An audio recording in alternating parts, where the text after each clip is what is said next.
Bonjour, je suis François Pierrot, donc je suis montpelliérain depuis aujourd'hui 25 ans à peu près, après des études en région parisienne.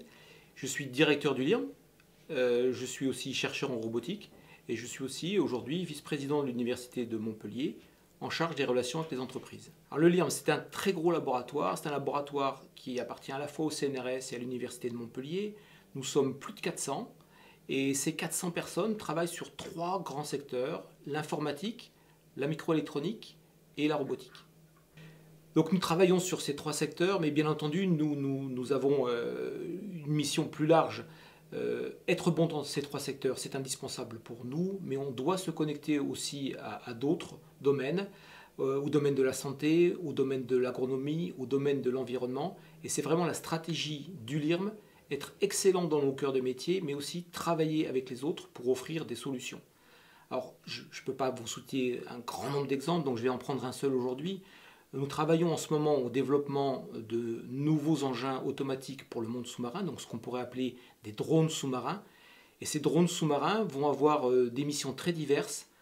Travailler avec des archéologues pour aller visiter des épaves vieilles de plusieurs siècles, travailler dans le milieu du pétrole, aider les biologistes marins à suivre l'évolution des populations de poissons et peut-être, dans un futur plus loin, surveiller des éoliennes offshore que nous installerions au large de nos côtes.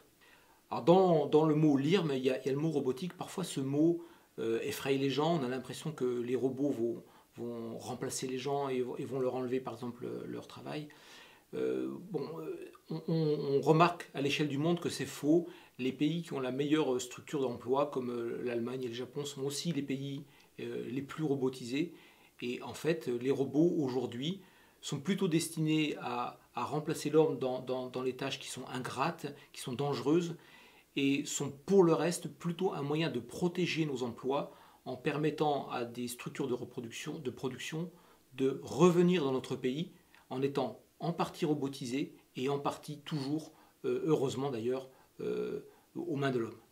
Donc les gens avec lesquels nous travaillons et que nous sommes prêts à accueillir ici sont bien entendu les grands groupes industriels, mais aussi les PME régionales ou hors région qui sont avides de technologie, qui ont un goût pour l'innovation et qui sont prêts à travailler sur le long terme avec nous dans des programmes d'innovation.